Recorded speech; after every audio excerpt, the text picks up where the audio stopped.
मुझे ये लगता है राणा जी, वो that day was my turning point. उस दिन के बाद मैंने कभी मुड़ के वापस नहीं देखा। ये जो करते करते आज की डेट में हमारे 10 आउटलेट्स हैं, जिसमें 2 स्कोडा के हैं और 8 हुंडई के हैं। तो 10 आउटलेट बनाना मैं समझता हूँ मेरे अकेले के बस का नहीं था। ये कोई थर्ड पावर है, कोई कुदरत है, कोई भगवान है, किसका आशीर्वाद आई डोंट नो। मंडी में हैं, सोलन में हैं, स्कोडा की गाड़ियाँ बेचते हैं, लग्जरी है। और हिमाचल के लिए सबसे लग्जरी ब्रांड कौन है? यहाँ तो स्कोडा से ऊपर कोई लग्जरी ब्रांड है ही नहीं। सबसे लग्जरी जो है वो हम बेच रहे हैं। एक एक गांव में जाना, एक एक दुकानों पे जाना, लालों के पास जाना, डिस्ट्रीब्यूटर पे जाना। हाँ, तो डिस्ट्रीब्यूटर बनाए, सब कुछ किया। तो उस तरीके से हमने काम किया। तो ये भी मैं एक दावे के साथ कह सकता हूँ कि हिमाचल, आप किन्नौर और लाहौल, इन 2 जगहों को छोड़ के बाकी हिमाचल का कोई डिस्ट्रिक्ट, कोई गांव, कोई तालुका, कोई तहसील ऐसी नहीं होगी जहां पे मैं मोटरसाइकिल पे ना गया हूं। अगर आप संघर्ष में ये सोचो कि ये बड़ा कठिन समय है, मुझे क्विट करना है, मुझे रोना है या कुछ, हाँ, आप उस भगवान के आगे, परमपिता के आगे, किसी के आगे रो सकते हो। देखो, वो तो पूरे संसार को देने वाला है, उसके आगे रोना समझ आता है।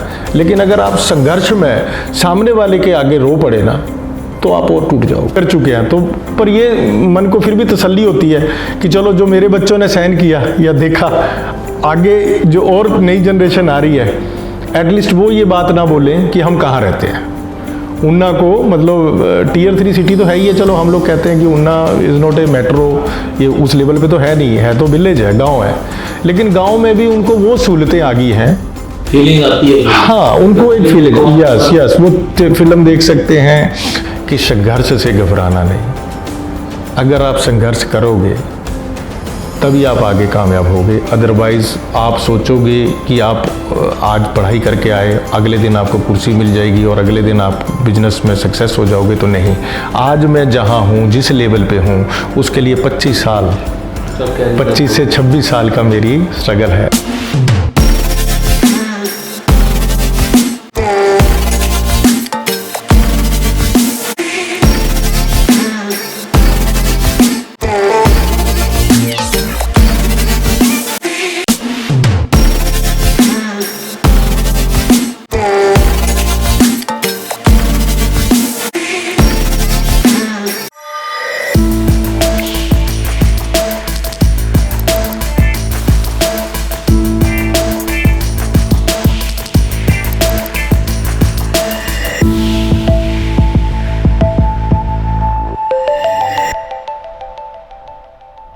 नमस्कार दोस्तों, हिंद सरोकार न्यूज नेटवर्क में आपका स्वागत है। आज मैं हिमाचल प्रदेश के प्रवेश द्वार महतपुर में हूँ। हम यहाँ पे आपको एक युवा उद्यमी की दास्तान बताएंगे कि संघर्ष कैसे होता है, क्या होता है, जिन्होंने पूरे हिमाचल की पगडंडियों को कभी जो है बाइक पे, मोटरसाइकिल पे नापा था, और चाय पत्ती को जो उस समय उनका ब्रांड था उसको पूरे हिमाचल में पहुंचाया। और उनका बाइक से लेकर और गाड़ियों के शोरूम का जो किस तरह का सफर रहा, ये एक बहुत बड़ी संघर्ष में यात्रा है कि कोई युवा जो है घर घर जाए, हिमाचल में जाए। हिमाचल हमारा जो प्राकृतिक रूप से इस तरह का है कि ये प्लेन नहीं है, इसमें पगडंडियां भी है, छोटे छोटे गाँव भी है, छोटे छोटे शहर भी हैं। और किस तरह उन्होंने बड़ा मुकाम पाया। अगर हम महतपुर में एंट्री करें, अगर हम हिमाचल से आए, सोलन से आए, चंडीगढ़ से आते हैं, तो महतपुर में एक बहुत ही गुंबदनुमा जो है एक महल किला दिखता है, जो गुलमोहर ग्रांड के नाम से पॉपुलर है। अपने आप स्वतः ही हमारी जो नज़र इस पे पड़ती है, और हर आदमी के जो मन में यहाँ गाड़ी की गति इस तरह स्लो हो जाती है कि ब्रेक थोड़ी देर रुकते हैं। इस मल्टीप्लेक्स को इन्होंने किस प्रकार विकसित किया और क्या सोच थी कि ऊना के लोगों को तोहफा देना है, या महतपुर का नाम जो है किसी न किसी चीज से, चाहे छोटा कॉफी हाउस हो, उससे भी शहर का जो नाम बन जाता है। तो किस प्रकार इनकी दास्तान रही। आज हमारे साथ हैं राजेंद्र वशिष्ठ जी, जो कि मूलतः थाना कला बंगाना के रहने वाले हैं। राजेंद्र जी, आपका स्वागत है। नमस्कार जी, नमस्कार राणा जी, थैंक यू। समय दिया, आपका बहुत बहुत धन्यवाद। सर्वप्रथम अपने परिवार के बारे में हमारे दर्शकों को थोड़ा बताइए कि आपकी पृष्ठभूमि क्या है और कहाँ से आप आते हैं। जी, मैं राणा जी बेसिकली थाना कलां से हूँ। मेरा जन्म थाना कलां में हुआ और उसके बाद 10th तक की जो मेरी क्वालिफ़िकेशन है वो अपने गांव से ही रही। उसके बाद मैंने +2 तक लठियानी में पढ़ा हूँ। फिर उसके बाद मैंने इंजीनियरिंग करने के लिए पूना में चला गया था, पूना महाराष्ट्र। वहाँ से मैंने अपनी इंजीनियरिंग का कोर्स पूरा किया। फिर ये 92 में मेरा इंजीनियरिंग का सफ़र पूरा कंप्लीट हो गया था। उसके बाद मेरे बड़े भाई साहब सोनीपत सेटल्ड हैं, सोनीपत हरियाणा में, तो उनके साथ में रहा, तो उनके बिजनेस को देखता रहा, उनके साथ जुड़ा।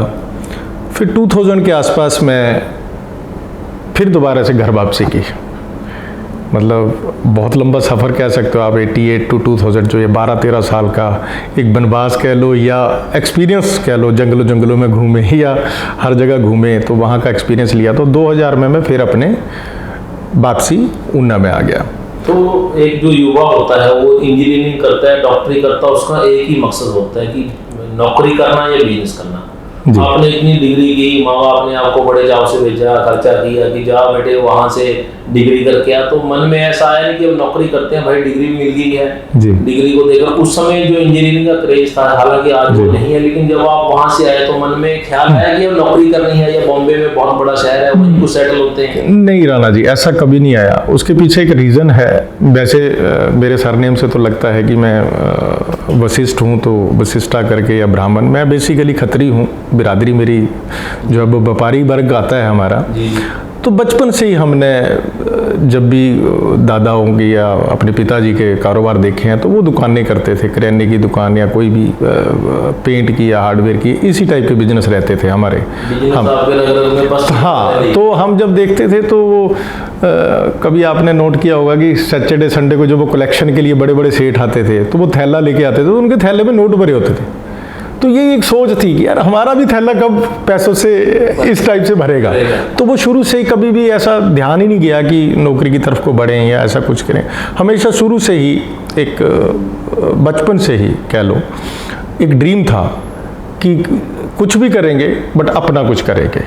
तो जब आपकी जन्मभूमि कर्मभूमि आपको खींच लाई थाना कला में, तो आपके मन में क्या आया, किस रथ पे सवार होना है, अब आप आगे तो हाँ नहीं, उस टाइम भी यही सोचा था कि जो भी अभी मैंने कुछ बीड़ा उठाया है काम का, तो इस काम को इस तरीके से करना है, इस लेवल पे लेके जाना है कि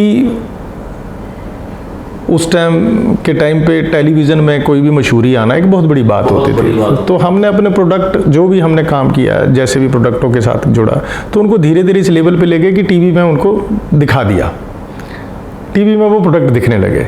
फिर उसके बाद 2005-06 के आसपास मैंने लोहे के बिजनेस में आ गए, हम स्टील का काम किया, सरिये का।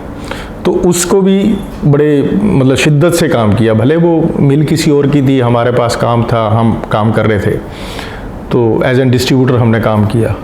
तो उसको भी पूरे हिमाचल में हमने गली गली, मतलब कोई भी ऐसा लोहे की दुकान नहीं है आज भी हिमाचल में जिनको मैं पर्सनली ना जानता हूँ, जो मुझे पर्सनली ना जानते हो। तो बीच में एक चीज रह गई कि आपने जो हमारी वार्ता हुई कि आपने बाइक पे पूरा हिमाचल। जी, बाइक पे हमने 2000 में जब मैं यहाँ आया तो उस टाइम हमने जो नया कोई भी काम करना था, पहले तो सर्वे किया तो पूरे हिमाचल में हम घूमे। तो उस टाइम हमने चाय पत्ती का काम शुरू किया। तो चाय पत्ती को लेके हम एक गांव में जाना, एक दुकानों पे जाना, लालों के पास जाना, डिस्ट्रीब्यूटर पे जाना। हाँ, तो डिस्ट्रीब्यूटर बनाए, सब कुछ किया। तो उस तरीके से हमने काम किया। तो ये भी मैं एक दावे के साथ कह सकता हूँ कि हिमाचल, आप किन्नौर और लाहौल, इन 2 जगहों को छोड़ के बाकी हिमाचल का कोई डिस्ट्रिक्ट, कोई गांव, कोई तालुका, कोई तहसील ऐसी नहीं होगी जहाँ पे मैं मोटरसाइकिल पे ना गया हूँ। आंधी हो, तूफान हो, बारिश हो, सब कुछ। कई बार रोड स्लाइडिंग हो जाती थी, कई बार रात पड़ जाती थी, तो कहीं जगह नहीं मिलती थी सोने के लिए, तो लोगों के घरों में भी हमने रातें गुजारी हुई है। जहाँ जगह मिलेगी। जी, लोगों के घरों में भी रिक्वेस्ट करके कि भाई हम ऐसे ऐसे जा रहे हैं, तो अभी यहाँ पे कोई होटल नहीं है। और उस टाइम होते भी नहीं थे ना, ऑनलाइन था। हाँ, उस टाइम होते भी नहीं थे ये सब चीज़ें। तो किस्सा कोई ऐसा भी याद है कि बाइक पे गए हो, पंचर हो गया हो, या कोई छत ना हो? नहीं, ऐसे किस्से बहुत बार हुए। और उस दौरान देखिए मैं भगवान को मानने वाला हूँ। मैं उस टाइम बृहस्पतिवार के व्रत रखता था। मुझे आज भी वो किस्सा बड़ा एक अजीब सा है। ऐसे लाइव बोलना थोड़ा सा अजीब लग रहा है, बट एनी हो मैं आपको बताता हूँ। हमें सपाटू जाना था और हम धर्मपुर के आसपास पहुंच गए। तो धर्मपुर पे से हम सपाटू को चलने लगे तो हमारा मोटरसाइकिल थोड़ा सा आगे जाके ख़राब हो गया। जब हमारा मोटरसाइकिल ख़राब हो गया तो हमने लिफ्ट ली, रात के 11:30 बज रहे थे। तो लिफ्ट जब हमने ली, एक तो बृहस्पतिवार का व्रत, शाम को खाना खाना था, तो हम फंस गए कि हमने सोचा वहाँ पहुँच जाएंगे टाइमली तो वहाँ जाके खाएंगे, सपाटू खाएंगे। व्रत को भी तोड़ना था, उसका जो उद्यापन करना होता है। तो पीछे से जब एक टेम्पू आया और हमने उसको हाथ दिया, उसने रोका और हमने उसको प्रॉब्लम बताई। उसने कहा कोई नहीं, अपना मोटरसाइकिल पीछे रख लो और हमारे साथ चलो, हम सपाटू ही जा रहे हैं, हम अर्की जा रहे हैं, आपको सपाटू छोड़ देंगे। हमने कहा ठीक है जी। हमने उठाया मोटरसाइकिल को, उसके टेम्पू में लाद दिया और खुद भी जैसे हम टेम्पू में लादने लगे तो हमें एक अजीब सी स्मेल आई। तो पता लगा कि उसमें बकरे काट के रखे हुए हैं। मतलब वो कसाई का, किसी का, जो भी वो काम करते थे, उनका बिजनेस है। तो उनका बिजनेस था, वो सुबह अपना आके धर्मपुर में अपनी दुकान लगाते थे, शाम को दुकान बंद करके अपना वो जो बचा हुआ सामान था वो लेके जाते थे। तो मेरे लिए, मेरी आंखों से आंसू निकले और मैं उस टाइम भगवान को मतलब रोया भी और गुस्सा भी हुआ, जैसे आप अपने पिता से लड़ाई लड़ते हो या भाई से लड़ाई लड़ते हो। तो इस टाइप से, क्योंकि मेरा क्या कसूर है? एक तरफ मैं बृहस्पतिवार का व्रत रख रहा हूँ, दूसरी तरफ आप कटे हुए बकरों के साथ मुझे बिठा रहे हो और मैंने अभी तक व्रत का उद्यापन नहीं किया। पर मुझे ये लगता है राणा जी, वो that day was my turning point. उस दिन के बाद मैंने कभी मुड़ के वापस नहीं देखा। ये जो आज मेरी जर्नी है वो उस दिन चेंज हुई थी।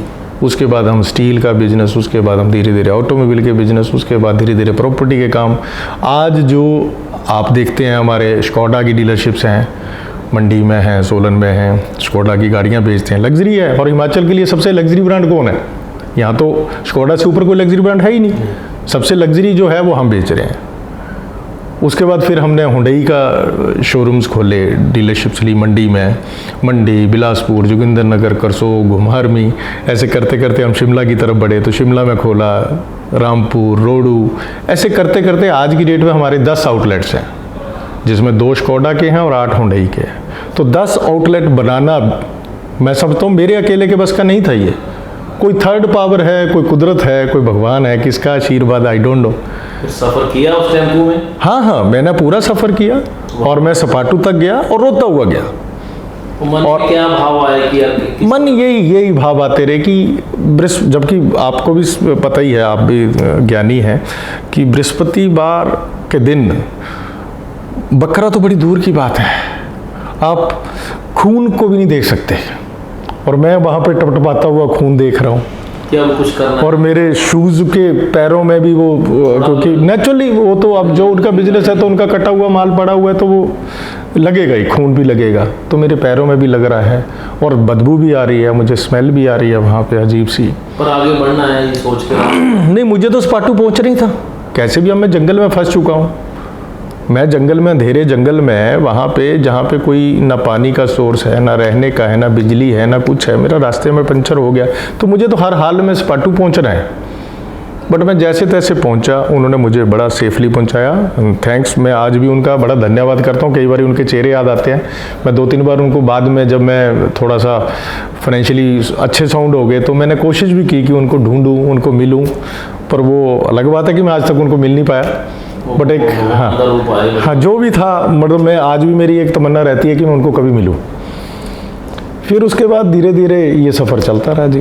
तो आपका जो संघर्ष आपने बताया कि आप संघर्ष में सबसे कष्ट में समय कौन सा होता है कि जब आदमी फाइनेंस से टूट जाता है या कोई बिजनेस में लॉस हो जाता है, कौन सा आपके ऐसा समय है आपका? देखिए, मेरी सोच में संघर्ष में कठिन समय कुछ नहीं होता है। अगर आपने संघर्ष में कठिन समय समझ लिया किसी चीज़ को, तो आप संघर्ष कर ही नहीं सकते।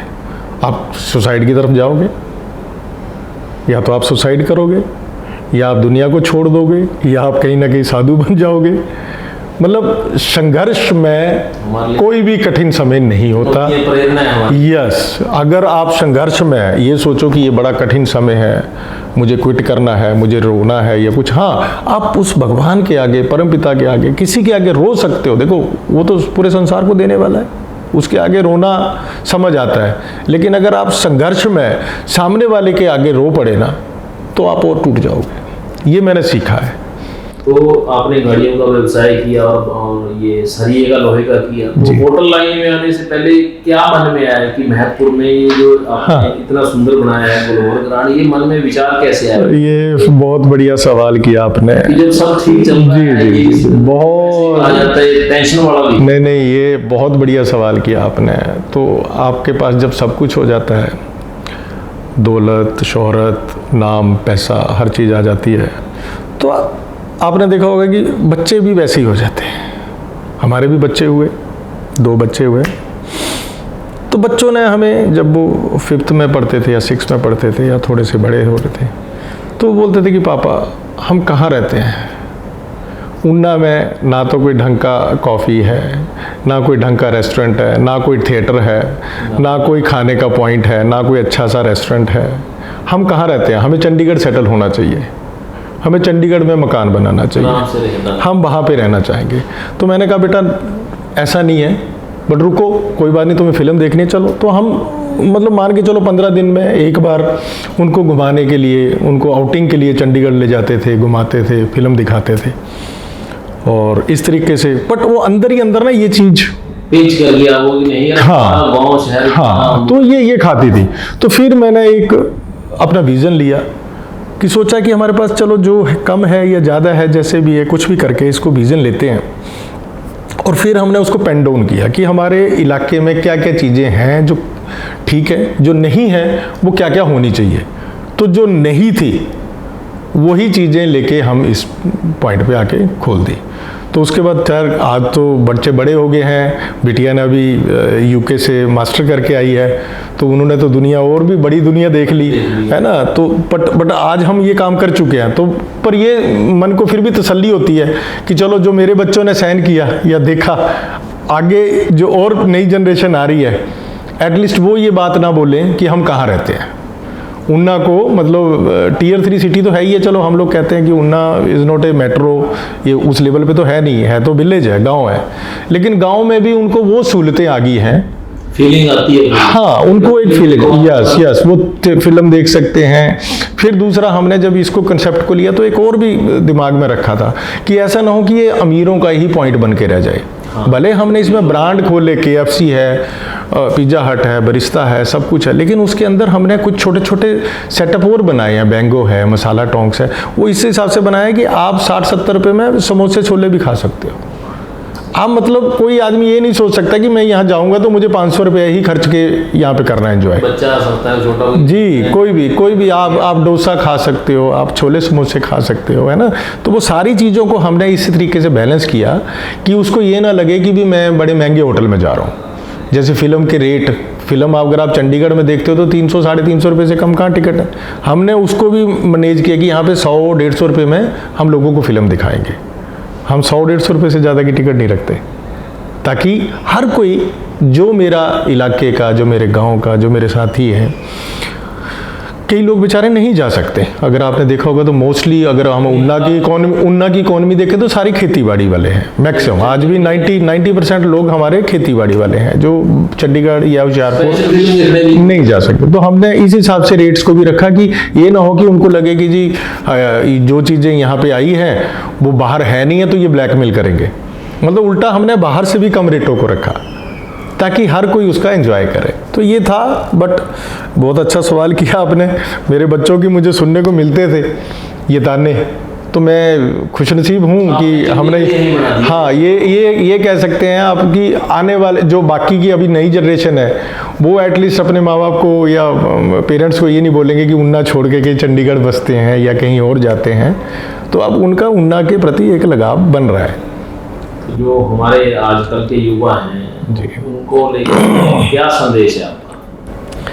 देखिए, युवाओं के लिए तो मेरा शुरू से ही मैं अपना ही एक मेरा मूल मंत्र है, जैसे मैंने अभी बातों बातों में भी आपको बताया कि संघर्ष से घबराना नहीं।